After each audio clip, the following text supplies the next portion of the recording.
चाणक्य नीति शास्त्र को यथावत छोटे छोटे वीडियोस के माध्यम से आपके सामने प्रस्तुत करने की मुहिम के तहत प्रस्तुत है चाणक्य नीति का 10वां अध्याय। दोस्तों, चाणक्य नीतियों का अनुसरण करने से मनुष्य अपने हर एक लक्ष्य को आसानी से प्राप्त कर सकता है और शायद यही कारण है कि दुनिया का हर बुद्धिमान और समझदार इंसान आचार्य चाणक्य की नीतियों को जरूर अपनाता है। चाणक्य नीति के 10वें अध्याय में आचार्य चाणक्य विद्या को धन से बड़ी दौलत मानते हुए कहते हैं, गरीब वो नहीं जिसके पास धन नहीं, वो तो असल में रईस है यदि उसके पास विद्या है, लेकिन जिसके पास विद्या नहीं वह सब प्रकार से निर्धन है। मित्रों, आचार्य चाणक्य के लिखे हुए हर एक छंद से कुछ न कुछ सीख जरूर मिलती है, इसलिए इस वीडियो को अंत तक देखें और ऐसी ही ज्ञानवर्धक वीडियोस के लिए प्योर ज्ञान को सब्सक्राइब कर बेल आइकन जरूर दबाएं। आचार्य चाणक्य कहते हैं, हर एक उद्देश्य की सफलता के लिए यह जरूरी है कि हम अपना हर एक कदम फूक फूक कर रखें, जैसे हम छाना व जल पिए, हम वही बात बोलें जो शास्त्र सम्मत है,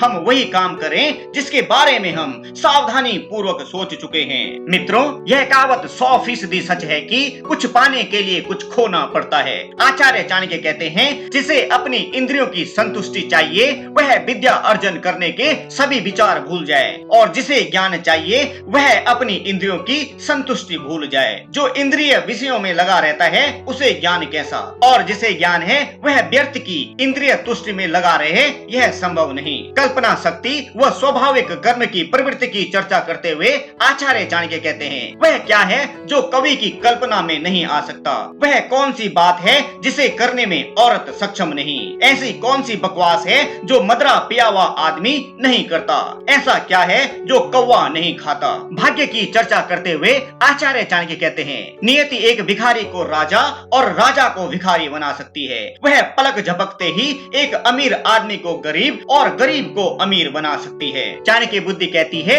एक भिखारी एक कंजूस आदमी का शत्रु है, एक अच्छा सलाहकार एक मूर्ख आदमी का शत्रु है, वह पत्नी जो पर पुरुष में रुचि रखती है उसके लिए उसका पति उसका शत्रु है, और जो चोर रात को चोरी करने निकलता है चंद्रमा ही उसका शत्रु है। जिसके पास विद्या, तप, ज्ञान, अच्छा स्वभाव, गुण, दया का भाव, इनमें से कुछ भी नहीं, वो धरती पर मनुष्य के रूप में घूमने वाले पशु हैं। ऐसे मनुष्य इस धरती पर सिर्फ एक बोझ मात्र हैं, जिनके भेजे खाली हैं, वो कोई उपदेश नहीं समझते। ठीक वैसे ही जैसे बांस को यदि मलयाचल पर्वत पर भी उगाया जाए तो भी उसमें चंदन जैसी खुशबू, चंदन जैसे गुण नहीं आ सकते। जिसे अपनी कोई अकल नहीं, उसकी शास्त्र क्या भलाई करेंगे। ठीक वैसे ही जैसे एक अंधा आदमी आईने का क्या करेगा, एक बुरा आदमी सुधर नहीं सकता। आप पृष्ठभाग को चाहे जितना साफ करें, वो श्रेष्ठ भागों की बराबरी कभी नहीं कर सकता। मित्रों, बेवजह किसी का अपमान ना करें। चाणक्य नीति कहती है, अपने निकट संबंधियों का अपमान करने से जान जाती है, दूसरों का अपमान करने से दौलत जाती है, राजा का अपमान करने से सब कुछ जाता है, और एक ब्राह्मण का अपमान करने से तो कुल का ही नाश हो जाता है। चाणक्य नीति शास्त्र कहता है, यदि आप किसी विपत्ति के कारण निर्धन हो गए हैं तो यह बेहतर है कि आप जंगल में एक झाड़ के नीचे रहें जहां बाघ और हाथी रहते हैं। उस जगह रहकर आप फल खाएं और जलपान करें, आप घास पर सोएं और पुराने पेड़ों की खालें पहनें, लेकिन आप अपने सगे संबंधियों में ना रहें, क्योंकि इससे अपमान और उपेक्षा का जो कड़वा घूंट पीना पड़ता है वह सर्वथा असहनीय है। आचार्य चाणक्य कहते हैं, ब्राह्मण एक वृक्ष के समान है, उसकी प्रार्थना ही उसका मूल है, वह जो वेदों का गायन करता है वही उसकी शाखाएं हैं, वह जो पुण्य कर्म करता है वही उसके पत्ते हैं। यदि मूल नष्ट हो जाता है तो ना शाखाएं रहती हैं और ना ही पत्ते। आचार्य चाणक्य परिवार के सदस्यों की गुणों की तुलना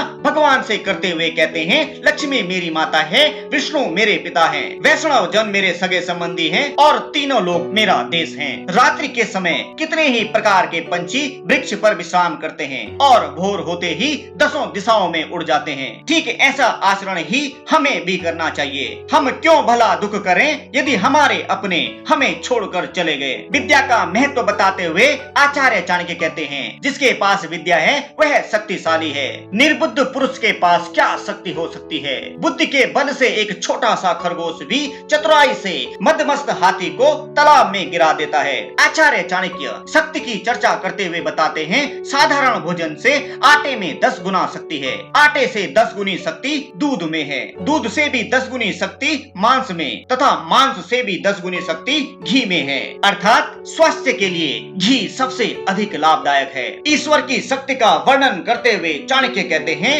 हे विश्वम्भर, तू सबका पालन करता है। मैं मेरे गुजारे की क्यों चिंता करूं जब मेरा मन तेरी महिमा गाने में लगा हुआ है। आपके अनुग्रह के बिना एक माता की छाती से दूध नहीं निकल सकता और शिशु का पालन नहीं हो सकता। मैं हरदम यही सोचता हूँ, हे यदुवंशियों के प्रभु, हे लक्ष्मीपति, अपना पूरा समय आपकी चरण सेवा में खर्च करता रहूं। तो ये था दोस्तों चाणक्य नीति शास्त्र का 10वां अध्याय। आशा करते हैं आचार्य चाणक्य की नीतियों को आप तक पहुंचाने की हमारी ये मुहिम सफल रही हो। इस वीडियो को शेयर कर आप भी हमारे इस मुहिम में शामिल हो सकते हैं। और अगर आप प्योर ज्ञान के नए मेहमान हैं तो चैनल को सब्सक्राइब कर बेल आइकन जरूर दबाएं। धन्यवाद। आपका दिन शुभ हो।